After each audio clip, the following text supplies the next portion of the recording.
네, 여러분, 해피 추석입니다. 해피 추석이라고 말을 하고는 있습니다만은, 그렇죠, 그죠? 어, 전체적으로 시장이 다소간 좀 뒤숭숭한 상태이다 보니까, 추석이긴 한데, 한가위 명절이긴 한데, 그다지, 아주 브라이트한, 즐거운 그런 마음은 아닌 것 같습니다. 아, 그래도, 추석이 왔으니까, 고향에 내려가서 오래간만에 식구들 만나고, 그죠? 여러 가지 반가운 일들을 있지 않겠나 싶습니다. 여러분들은 어떠세요? 추석 때 고향을 가시는지 모르겠습니다. 저도 물론 고향에 갑니다. 그러니까 이 방송 얼른 끝내고, 그리고는 재빨리 이제, 고향으로 갔다가, 이제 추석을 보내고, 그리고 올라올 계획입니다.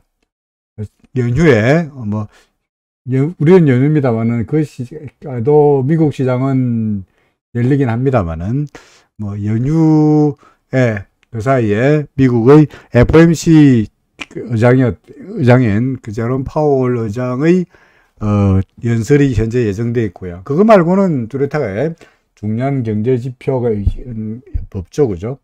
13일이 되면, 미국 시간으로 13일 되면은, CPI 데이터가 오니까, 그게 아마 미국 시장의 앞날을, 사실은 금리를 이미 0.75% 올릴 거라고 거의 기정사실화 되어 있긴 합니다만은, 그래도 다시 한번 확인 사살하는 게 CPI 데이터가 될 것이고요.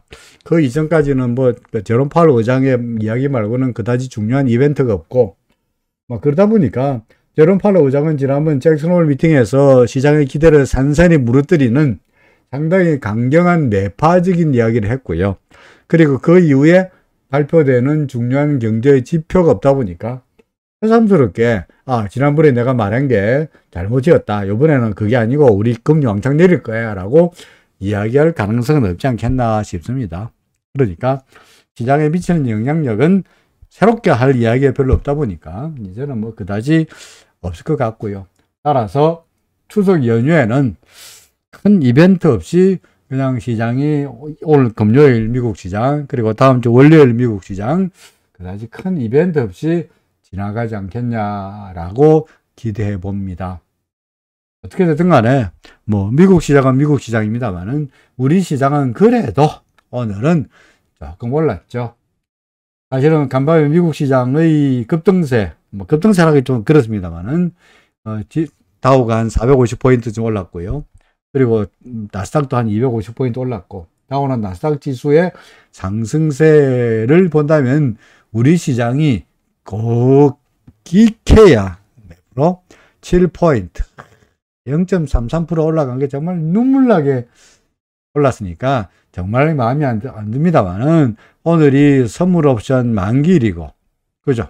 선물 옵션 만기일이고, 그래서 그로 인해 가지고 프로그램 거래에 따르는 두려움도 있었기 때문에 그래도 전방했다 이렇게 생각할 수 있을 것 같습니다. 전반적으로 시장의 분위기는 여전히 차트로 말할 때 봐서는 썩 좋지 못하다는 거고요. 간밤에 미국 시장에서 달러 대 원화 환율의 경우에 아침에 계산가가 한 7원 정도로 떨어진 상태에 출발해야 되거든요. 왜냐하면 여기에 시장이 상당히 많이 빠졌기 때문에 상당히 많이 하락세로 출발했어야 되는데, 아침에 계산가에 비해 가지고 마감가는 계속해서 끌어올리는 그런 모습이다 보니까 시장의 달러에 대한 상승세, 매수세는 여전히 강력하다 이렇게 보여주고요. 이거는 달러 금리가 어차피 0.75% 올릴 테니까, 제롬 파월이 뭐라고 이야기든 간에 이제는 금리를 0.75% 올릴 가능성이 매우 높다 보니까 이것이 달러 강세를 촉발하고 있지 않겠냐 이렇게 생각이 됩니다. 오늘 외국인들은 선물옵션 만기든 나버리든 간에 계속적으로 매물을 던졌고요. 선물옵션 만기이다 보니까 기관들이 약간의 매수세로 났었죠, 그죠? 그런 정도로 시장은 끝났다라고 말할 수 있겠습니다. 차트로 일별해 본다면, 차트로 해서 전반적으로 시장의 움직임을 한번 쭉 살펴본다면, 달러 대 우리 코스피 지수 구름 밖으로 나갔으니까, 약간 반등하고는 있을 겁니다. 그리고 지난번에 말씀드렸듯이, 어제 말씀드렸듯이, 여기부터 출발한 걸 갖다가 우리가 5파라고 본다면, 그죠? 5파라고 본다면, 예를 들어서 여기까지가 5의 1이고, 여기가 5의 2고, 여기가 5의 3이라고 본다면, 그러고는 또 4도 있을 것이고, 그리고 5도 있을 것이고, 2번 파동이나 4번 파동으로 반등은 가능한 것이고, 혹은 3번 파동을, 3번 파동을 동그라미 3번 파동도 잘게 나누면 모두 1, 2, 3, 4, 5가 되는 거니까, 5개로 나눠지는 거니까, 예를 들어서 여기가 동그라미, 이까지가 동그라미 3번 파동이라면 이것도 잘게 나눠가지고 동그라미 3의 1, 동그라미 3의 2, 그죠? 동그라미 3의 3, 동그라미 3의 4, 동그라미 3의 5 이런 식으로 3번 파동을 더욱더 더 잘게 나눌 수 있겠죠. 그죠? 잘게. 그러니까 큰 흐름으로 동그라미 1, 동그라미 2, 동그라미 3. 물론 이거는 크게 본다면 뭡니까? 여기가 네모 3이고 네모 4고 지금 이 네모 5죠. 그죠?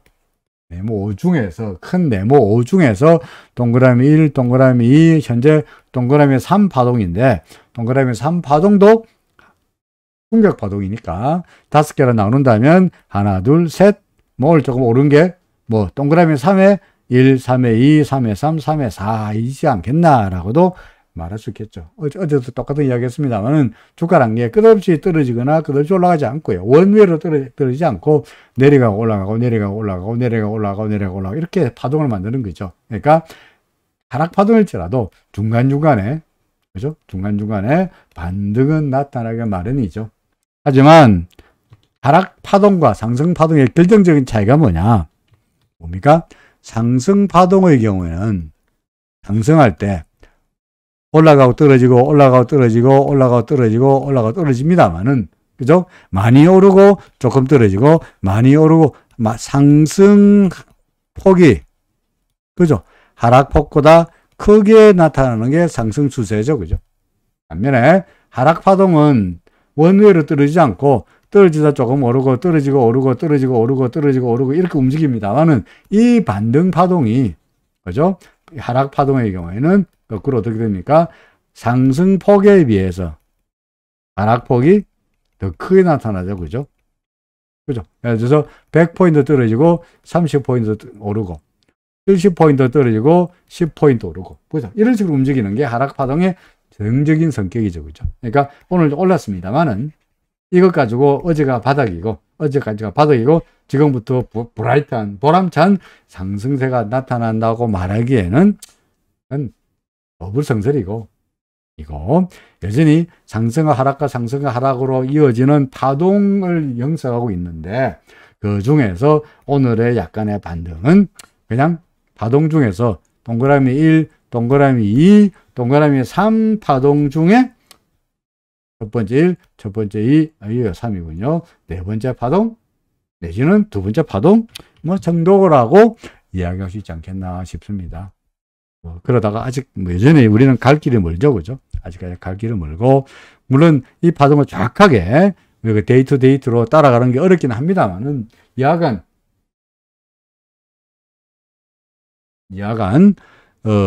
우리가 그동안에 그야말로 최후의 보루라고 봤던, 그죠? 최후의 보루가 봤던, 제발 이것만 무너지지 마라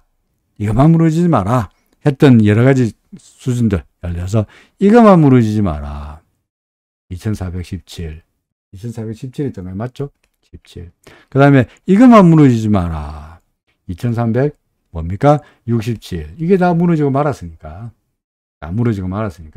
이제는 2576도 이것도 위험하다. 그죠? 이것도 위험하다. 이렇게 될 것 같습니다. 그러니까 어쨌든 내내 말씀드립니다만은 리스크를 줄여가는 쪽으로, 그죠? 리스크를 줄여가는 쪽으로 하시라라는 이야기입니다. 코스닥도 그렇고요.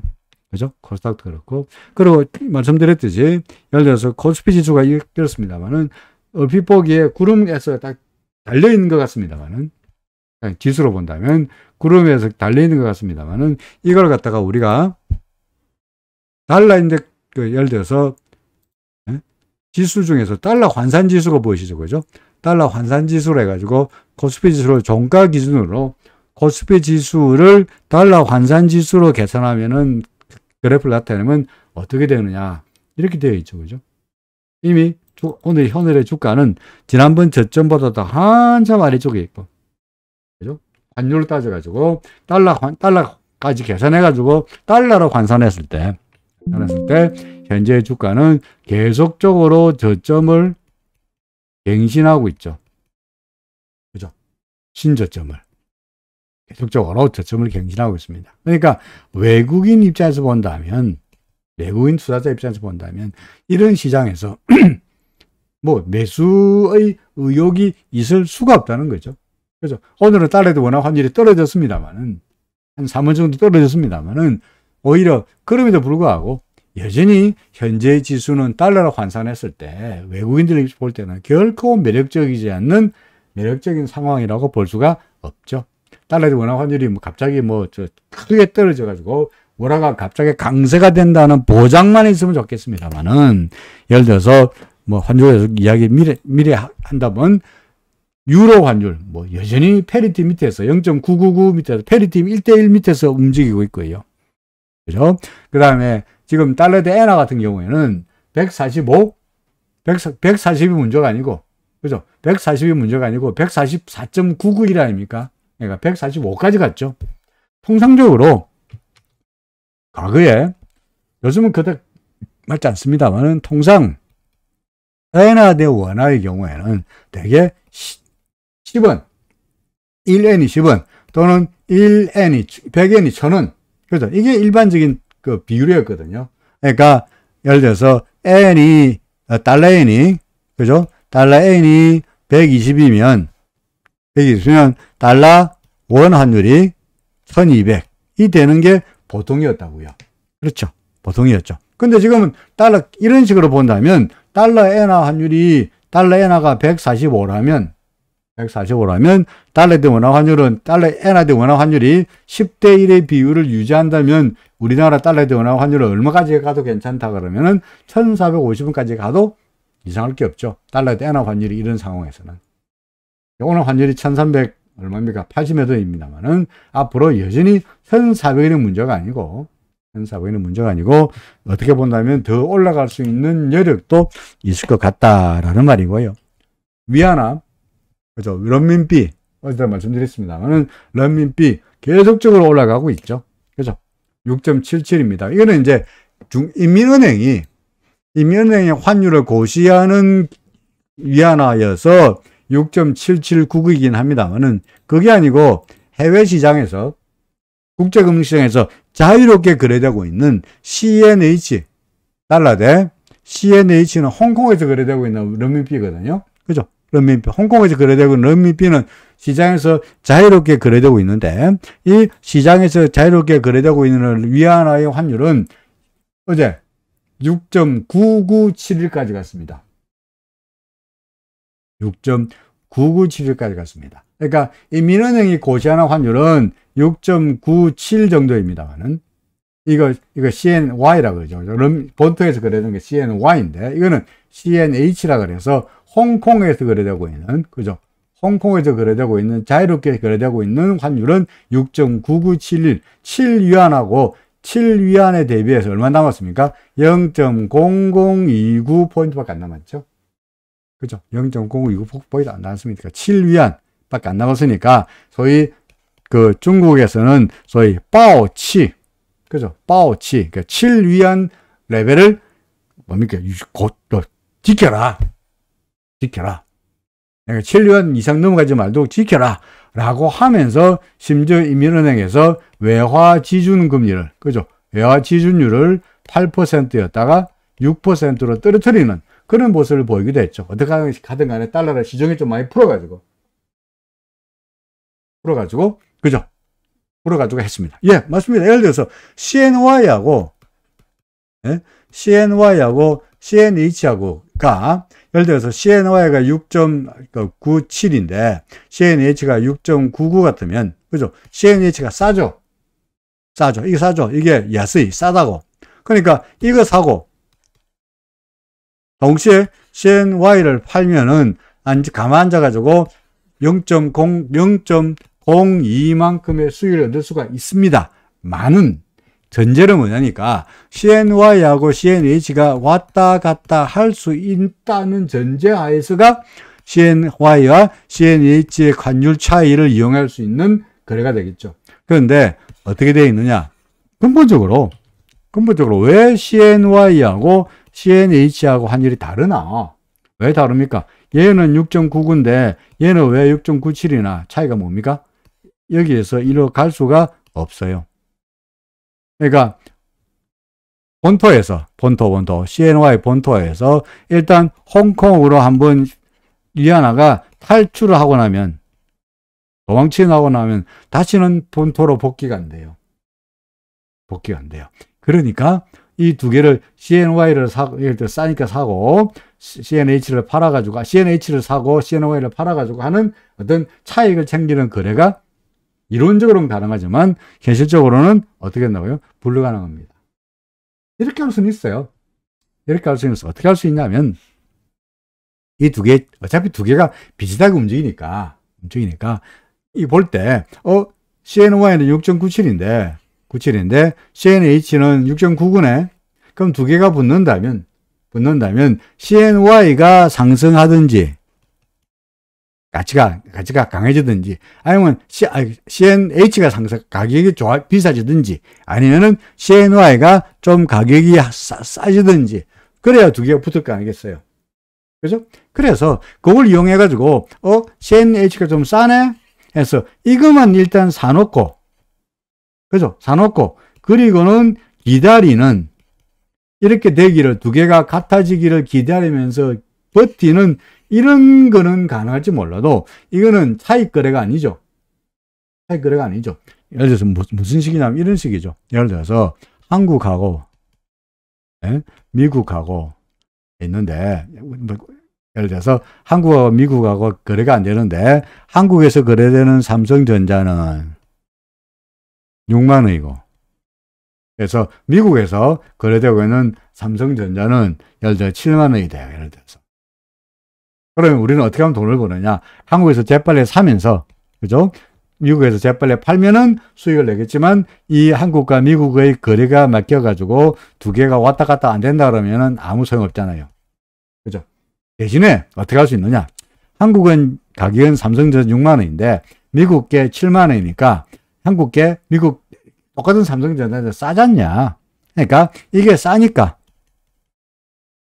언젠가는 두 개가 같아질 테니까 비슷하게 갈 테니까 이게 올라가지 않겠나 라는 생각에 막연한 기대감으로 한국의 삼성전자를 그냥 사서 어떻게 합니까? 홀드. 언제까지? 두 개가 비슷하게 될 때까지를 기다리는 이런 전략은 가능하지만 이런 전략이 성공한다는 보장이 없죠. 왜?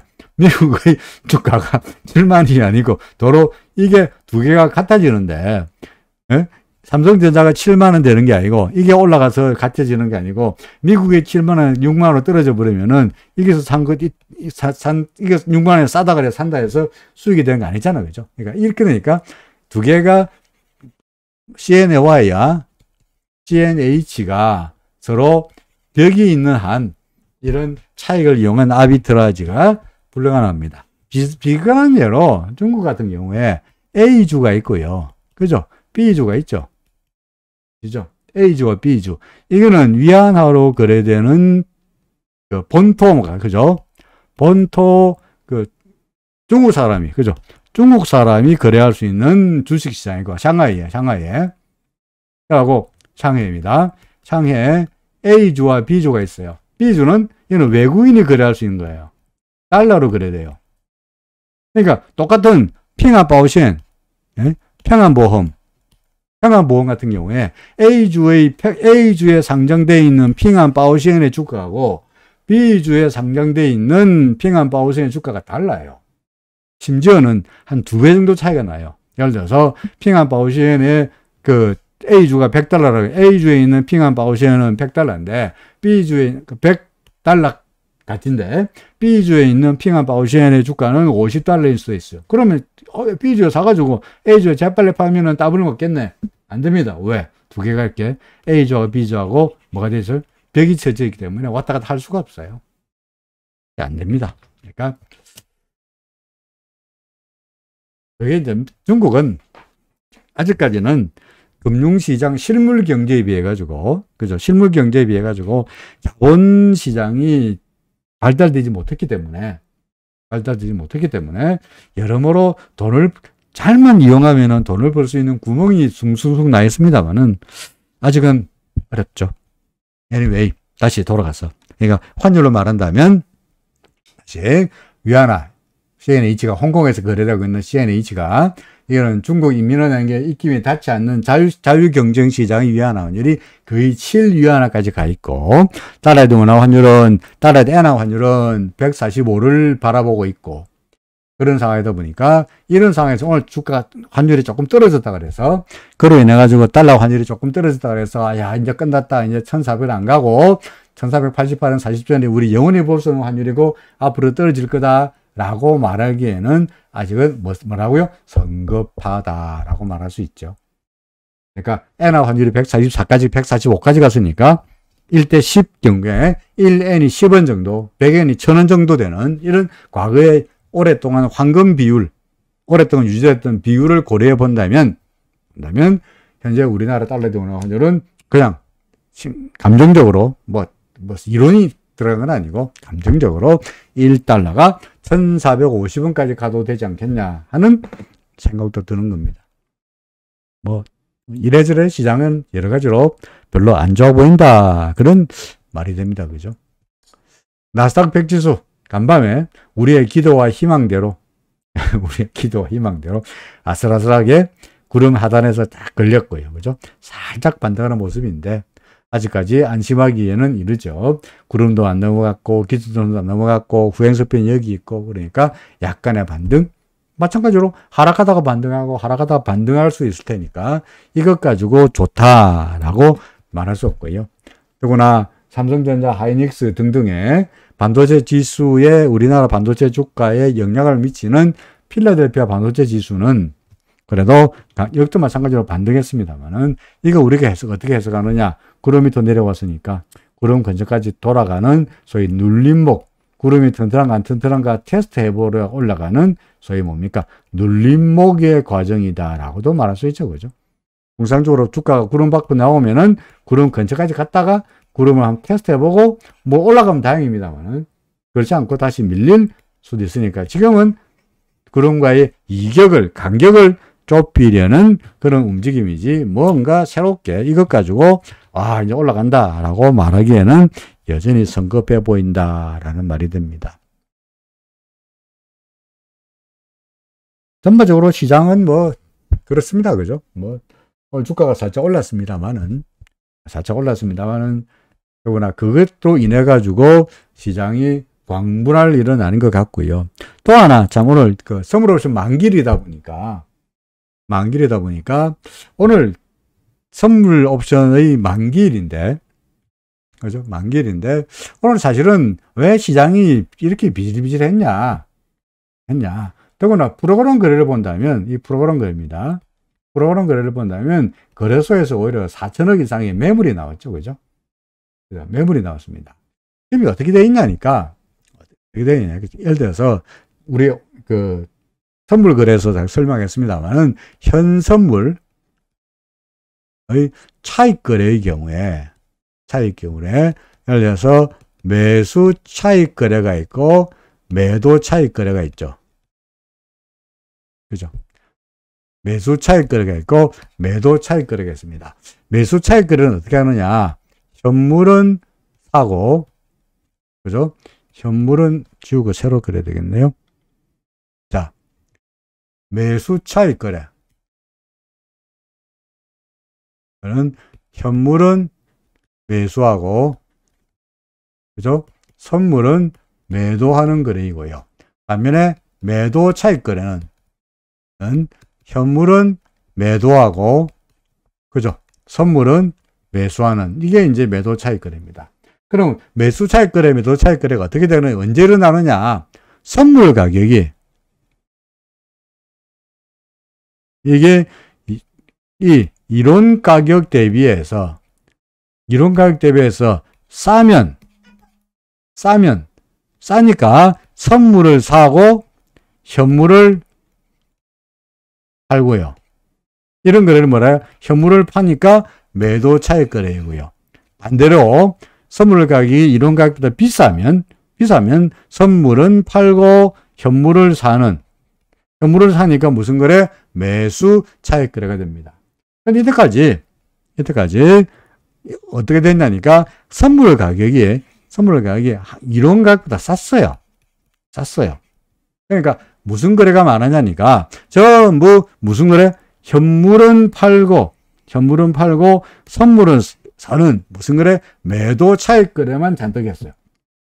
그러다 보니까 현물의 매도 물량이 많다 보니까 주가가 어떻게 됩니까?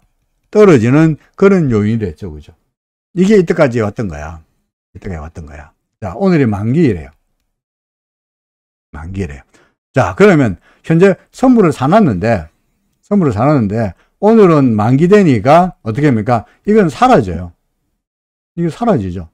그러면 다시 지우고 새로 해보자. 매도 차익 거래의 경우에 현물은 매도하고, 그죠? 선물은 매수하는 그런 거래인데, 자, 오늘이 만기니까, 자, 이게 선물이 어떻게 합니까? 이게 이제 없어져요. 익스파이어 돼요. 그러면 이걸 이게 익스파이어 되면 현물도 팔아야 되겠습니까? 그 현물 셀립하는 거 갖다가 현물을 매수해야 되겠죠. 그죠? 따라서 만기에 청산할 경우에는 선물은 만기니까 가만 내버려 두면은 그대로 없어지지만 현물은 매도해 놨으니까 이걸 사야 된다고요. 이게 이제 프로그램 거래로 매수가 나오면서 주가를 끌어올리는 요인이 됩니다. 그런데 만약에 만기에 청산하는 방법도 있습니다만 또 어떤 방법이 있느냐? 만약에 선물의 가격이 싸면 어찌 하면 됩니까? 다시 선물을 사면 되죠. 그죠? 그러니까 지금이 9월 달입니다만은 만기됐으니까 어떻게 합니까? 현물 매도 포지션 그대로 두고, 현물 매도 그대로 두고 어떻게 하면 되는 거지? 12월물을 어떻게 해요? 다시 매수하면 되죠. 그죠? 지금 9월 달에 만기가 사라졌으니까 어떻게 9월 달 걸 이제 청산하고 내버려두고 12월 달 걸 다시 사면 되는 거야. 그러면서 현물은 매도 그대로 두면 되는 거야. 그래서 이건 두 번째로 연장하는 경우입니다. 12월 달께 싸면 연장할 수 있죠. 그죠? 그러니까 현재 오늘 같은 경우에 중요한 게, 그러면 이게 현재 매도 차익 거래가 잔뜩 쌓여 있는데 이게 청산될까 연장될까 어디에 달려 있느냐? 어디에 달려 있습니까?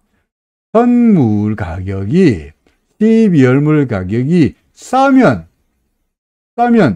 12월물을 사고 선물을 사고 현물은 매도 기존의 포지션을 가만히 그대로 두면 되는 거야. 그게 아니고 안 사면, 선물 가격이 비싸면 못 사니까, 이거 선물을 못 사면 현물 매도해놓은 걸 갖다가 어찌해야 됩니까? 더 사서 메꿔야 되니까 이게 주가가 끌어올려지는 요인이 되는 거예요. 그쵸? 근데 오늘 어떻게 했습니까? 이 선물이 비싸가지고 주가가 끌어올려지는 요인이 됐느냐 볼게요. 이게 선물이고요. 12월물입니다. 12월물인데 오늘의 마감가가 309.35인데 이게 이론가 310.69 대비해서 1.34나 저평가되어 있죠. 싸죠. 그죠? 싸죠. 선물이 싸니까 어떻게 하면 됩니까? 싼 선물을 매수하고 현물은 어찌 합니까? 매도하면 되죠. 근데 진즉에 이때까지 팔아놨으니까 그냥 그거 감아가지고 있으면 되는 거야. 아니면 선물이 싸니까 프로그램으로 추가로 매도할 수 있죠. 결국은 오늘 같은 경우에 이 선물이 이론가에 대비해서 저평가됐냐 안 됐냐 안 돼. 저평가 이게 막 비싸져 가지고 이론가는 예를 들어서 이론가는 310.69인데 이론가인데 실제 가격이 예를 들어서 뭐 314다. 이론가 대비해서 실제 선물 가격이 비쌌다. 그럼 못 사니까 어찌 됩니까? 기존에 만기됐던 선물은 날아가고 새로 추가로 못 사고 대신에 선물이 날아가니까 현물을 다시 매수하면서 현물 주가를 끌어올렸어야 하는데 오늘은 선물이 쌌기 때문에 기존의 매도 차익 거래가 그대로 술술술 연장될 수밖에 없었고 그런 바람에 주가가 오늘 같은 경우에 별 볼 일 없었다. 불안한 거래가 매도로 나왔다. 그런 말이 됩니다. 그러니까 어떻게 보느냐. 내일 모레가 옵션 만기일인데 선물 만기 예를 들어서 여러분들 보시기에 선물 만기일인데 이러면 선물 옵션 만기일이 앞으로 계속 그날 주가가 오를까 내릴까 뭘 보면 되는 겁니까? 현재가가 이론가 대비해서 그죠? 저평가되어 있냐 안 돼 있냐를 보시면 됩니다. 오늘 어땠습니까? 선물 가격이 이론가 대비해서 올랐다는 게 중요한 것이 아니라 저평가되어 있다. 저평가되어 있다는 게 중요하다는 거죠. 그러니까 프로그램 거래가 시장을 도와주지 못했다. 그죠? 도와주지 못했다. 뭐 그렇게 설명할 수 있을 것 같습니다. 지난주부터 선물 옵션 그 주말 강좌를 하고 있죠. 그죠? 주말 강좌 영상을 만들어 드리고 있습니다. 그러니까 이번 주말에 제가 지금 한 이야기, 한 이야기를 다시 정리해가지고 영상으로 만들어가지고 여러분들에게 주말 강의를 올려드리도록 하죠. 저는 이제 당장 고향에 내려가야 되니까 내려가기 전에 후다닥 얼른 만들어가지고 영상을 만들어서 올려놓고 주말에 여러분들 수석 때 심심하실까봐 공부할 거리를 하나 만들어 놓고 올려드리겠다 하는 것을 약속드립니다. 자, 뭐 그렇고요. 그래서 결론적으로 시장은 뭐 어떻다고요? 뭐 여전히 별 볼 없다. 이렇게 말해서 오늘도 시장이 그 프로그램 선물 옵션 만기일이기 때문에 혹시나 선물 옵션 만기일에 따르는 프로그램 매수로 올라갈 수가 있었겠으나 그런 찬스마저도 없었다. 그러니까 시장은 여전히 별 볼이 없다. 뭐 이런 이야기가 되겠습니다. 뭐 대충 이야기 다 했고요. 비트코인 여전히 별 볼이 없고, 그죠? 여전히 별 볼이 없다는 이야기 내내 한 이야기고요. 그 다음에 유가는 뭐 계속적으로 어떻습니까? 크게 떨어지고 있죠, 그죠? 보이십니까? 유가는 계속적으로 하락폭이 상당히 크게 나타나고 있습니다. 그러니까 뭐 오펙이 감산하든 말든이 중요한 것이 아니라 지금은 공급의 문제가 아니고, 그죠? 전반적으로 세계 경제가 침체 국면에 접어들면서 수요가 줄어들 테 보니까 그로 인해 가지고 유가는 떨어질 거다 하는 이야기인데 실제로 유가는 떨어지고 있는데다가 우리 뭐 차트로 보더라도 근본적으로 구름 밑으로 내려간다 하면은 계속적으로 뭡니까? 하락세죠. 그죠? 그러니까 이는 완전히 확연하게 유가는 뭡니까? 하락세다. 주가가 하락한다는 게 어떻게 본다면 주가에는 호재일까요? 악재일까요? 유가가 떨어진다는 게 얼핏 보기에 유가가 떨어지면은 기업의 발전이라든지 전기 요금 안 내려갈 테니까 호재일 걸 생각됩니다만은 유가가 하락한 것은 주식시장에는 악재예요. 왜 악재냐? 유가가 왜 떨어졌습니까? 경기가 안 좋을 것 같아서 떨어졌다 아닙니까? 그죠? 경기 침체 때문에 유가가 떨어졌다는 얘기니까 이게 결코 주가에는 호재가 될 수가 없죠. 그죠? 그러니까 유가가 올라가면 악재고 유가가 떨어지면은 호재일 것 같습니다만은 반대입니다. 유가가 올라가야 호재이고요. 주식시장이 호재이고 유가가 떨어지면 주식시장은 악재다 이거죠. 지금도 보다시피 유가도 떨어지고 우리나라의 주식시장도 떨어지고 미국 시장도 떨어지고 전반적으로 방향은 도시 못해 보인다 이렇게 설명이 됩니다. 제롬 파월 FRB 의장의 연설을 앞두고 있어가지고 시장은 아무리 이번 우리가 추석 때는 아마 조용하리라라고 생각이 됩니다만은 여전히 시장은 저로서는 전에부터 내내 말씀드리기로 차트상으로 보더라도 얘가 구름 밖으로 나왔고 시장의 분위기가 아무래도 불안하니 시장의 여전히 방 안에는 코끼리가 버티고 있으니 그죠? 코끼리가 금리 인상이라는 코끼리가 버티고 있으니 시장이 아주 상승세를 올라가기가 어렵지 않겠냐. 계속적으로 조심스럽게 보수적인 태도를 취하자. 이렇게 말씀드리고 싶습니다. 잠시 쉬었다가 이상현님은 삼성전자 사셨다는데 삼성전자 한번 보겠습니다. 을 비롯해가지고 다른 종목들 살펴볼 테니까 종목에 관한 질문이 있으면은 늦기 전에 또 끝날 때 갑자기 질문하지 마시고 지금 올려놓으시면은 제가 보면서 그 종목부터 먼저 답을 하도록 하죠. 삼성전자부터 당장 보도록 하겠습니다. 잠시만 숨 돌리고 시작하겠습니다. 무슨 노래 틀까요? 잠시만요.